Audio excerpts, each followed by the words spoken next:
Thanks to MPB for sponsoring this video. Hi, I'm Gordon from Camera Labs, and in this video I'll show you how a premium f1.2 lens may be more affordable than you thought.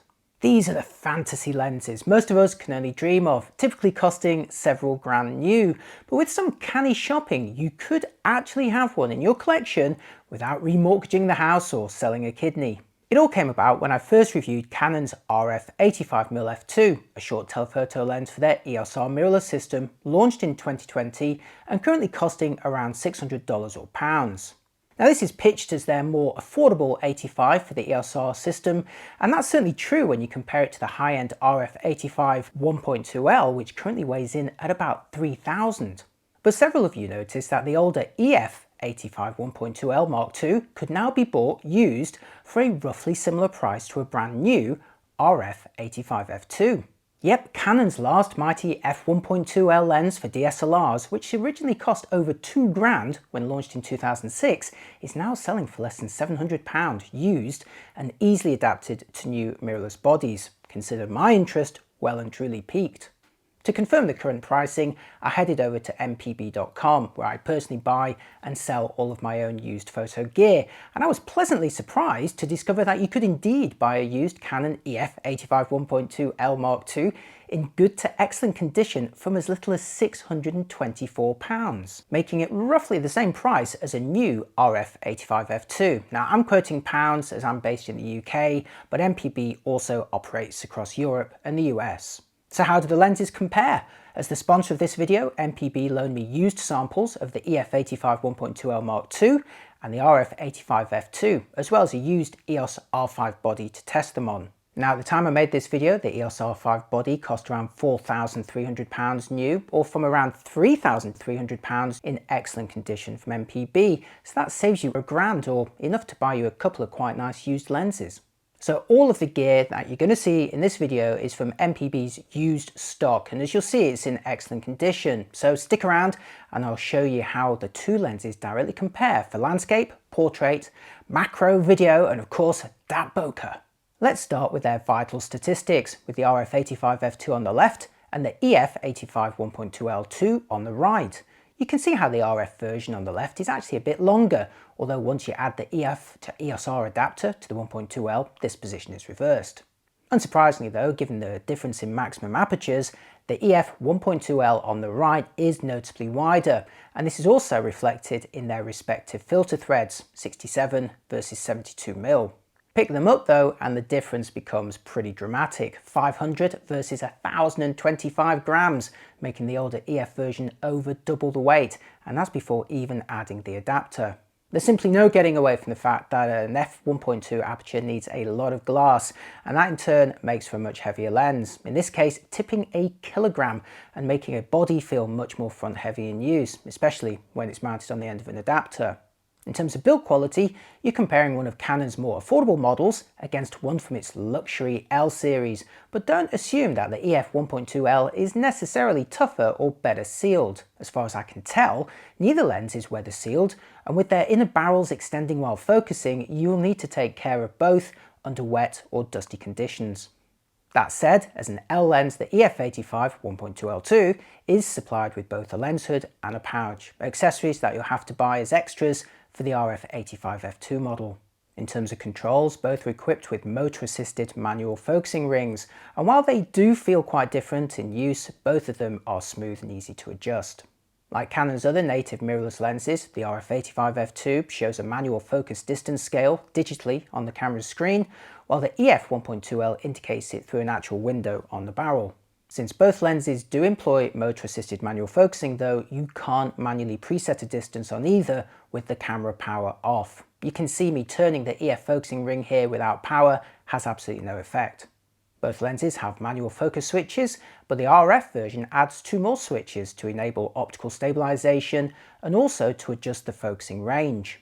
The RF lens additionally sports a customizable control ring on the end of the barrel that can be assigned to, say, adjusting the ISO sensitivity.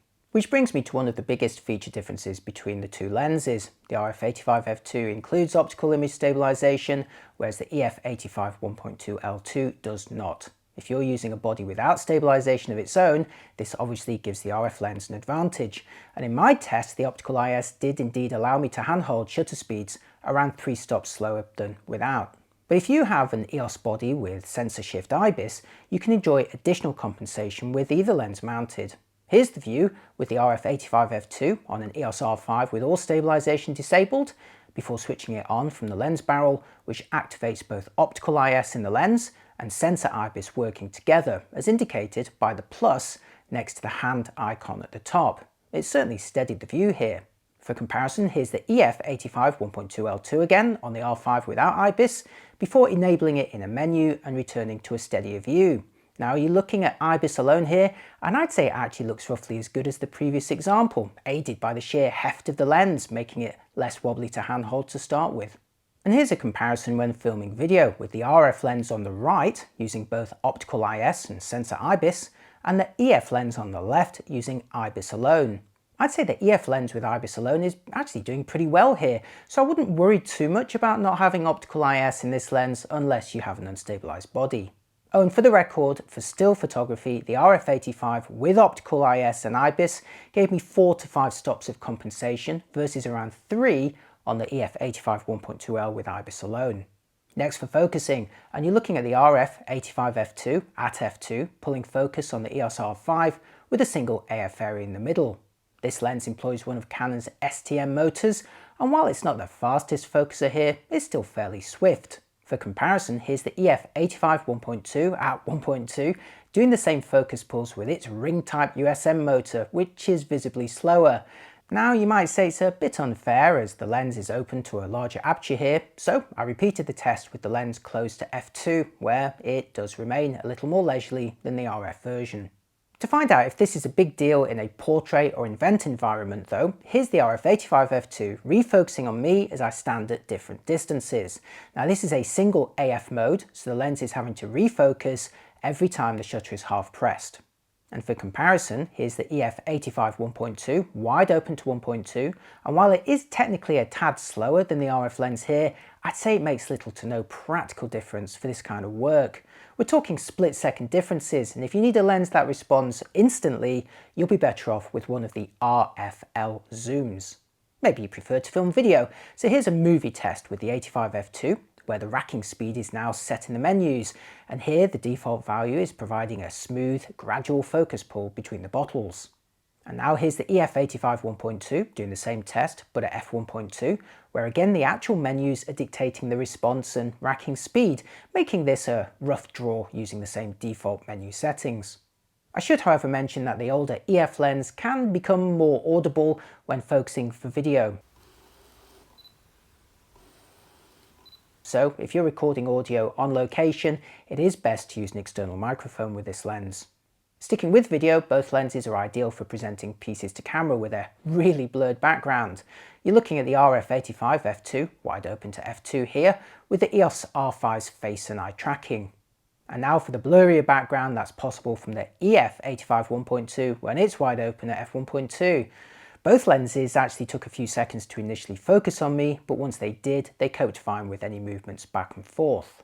Now for focus breathing, starting with the RF85 f2, manually focusing from infinity to the closest distance, and back again, where you can see the view becoming magnified as I focus closer. Sorry for the mark on the sensor, this was filmed at f16.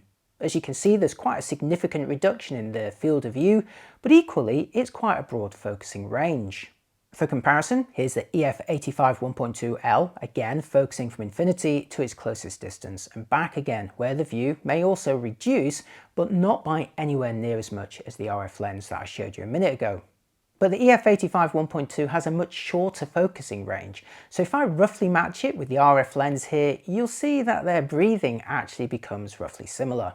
Note that some of Canon's latest mirrorless bodies feature optional focus breathing compensation for video for specific higher end lenses, but so far this does not include the RF 85mm f2, so no advantage to that model there. Okay, now to compare their actual optical quality, starting with my standard distant landscape scene, angled so that details run right into the corners. Due to the very bright aperture of the EF lens, I had to actually photograph this scene under dimmer conditions than normal towards sunset.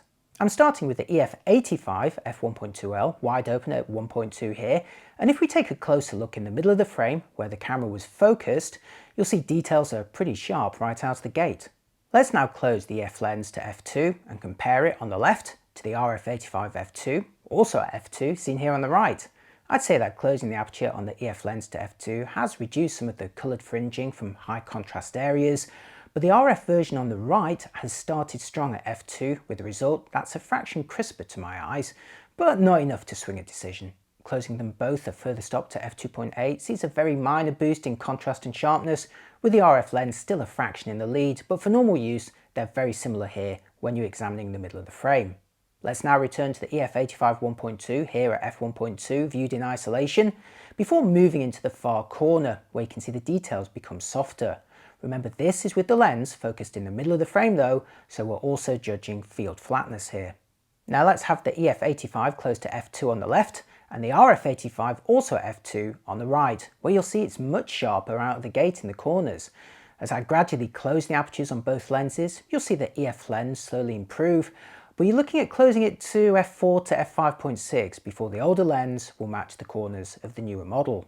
Checking the opposite corner of the frame also lets us compare potential for coma, with both lenses turning point sources of light into unwanted winged shapes at their respective maximum apertures, although it's only in the extremes and is mostly corrected at apertures of f4 or smaller. Before moving on, one final comparison, both taken with the EF85 1.2 at f1.2. You're looking at the corner results here, with the focusing in the middle of the frame on the left and in the corner of the frame on the right. As you can see, the version on the right is much improved, indicating the field isn't as flat as the RF lens. Now this isn't a problem if you're focusing on the desired area, but if you want an image to be sharp across the frame from corner to corner, you should close the EF lens down to at least f4. Next, for the bread and butter of an 85mm lens, close range portraiture, and I'll start with a full view taken with both lenses from the same distance at their maximum apertures, so f1.2 for the EF lens and f2 for the RF. As you'd expect, the EF 1.2 is delivering a much shallower depth of field here, resulting in much greater separation from the background. But if I now close the EF lens to f2 and continue the comparison, you'll notice it's still delivering quite different looking blurring in the background, softer, less defined and less distracting as a result. Now as you close the aperture, you will of course begin to see the impact of the aperture blades on point sources of light, but I'd personally say that the EF 1.2 lens is still delivering a nicer looking background. What do you think? Taking a closer look with both lenses back at their maximum apertures shows that both are capable of capturing very crisp details on my face, although in a repeat of my landscape tests earlier, the RF version on the right has a little more contrast and sharpness here, albeit at the cost of making my wrinkles look even worse.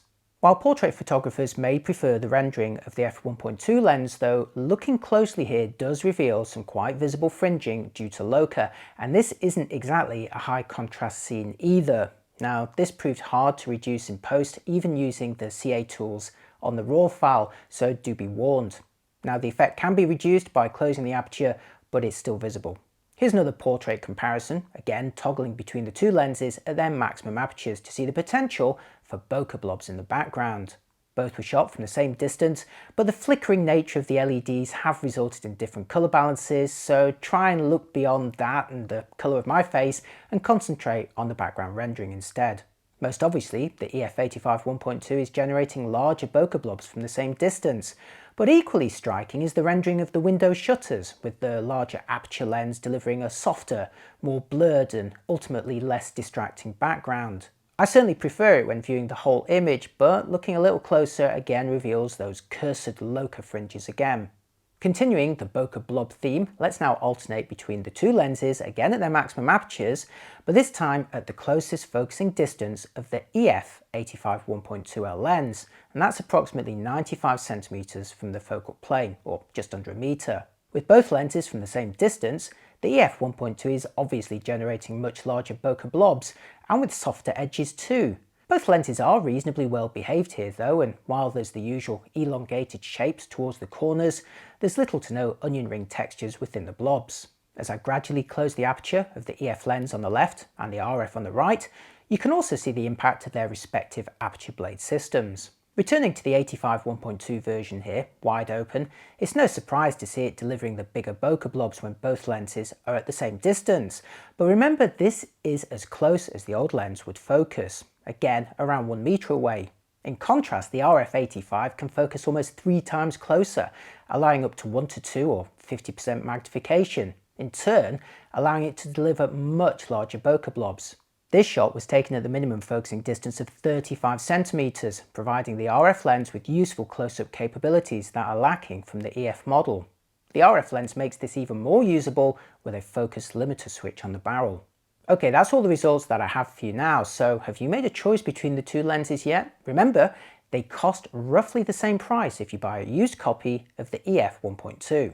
Now, the advantages of the newer RF85 are sharper results in the corners at large apertures, much closer focusing, optical stabilization, and compatibility with the fastest burst modes on the best EOS R bodies, while on the downside there's no lens hood and a more clinical sharpness with less potential for blurring, obviously, than the f1.2 model. If you'd like to know more about this lens, I've got a separate review all about it. Meanwhile, the pros of the older EF85 1.2L Mark II are the potential for much shallower depth of field effects with softer, less distracting rendering even when set to the same aperture values, while on the downside are visible bokeh at those large apertures, lack of optical image stabilization, heavier weight, and limited burst speeds on the latest bodies. Now, Canon addressed some of the optical deficiencies of the 85 1.2L with its successor, the EF 85 1.4L IS, launched in 2017, and in fact the company's last premium portrait lens designed for DSLRs. It was better corrected and featured optical image stabilization, but while certainly capable of very blurred backgrounds, it lacked the ultimate bragging rights of an f1.2 aperture, and as a more recent lens, it still commands a higher price of around £1,700 new or around £1,000 used from MPB.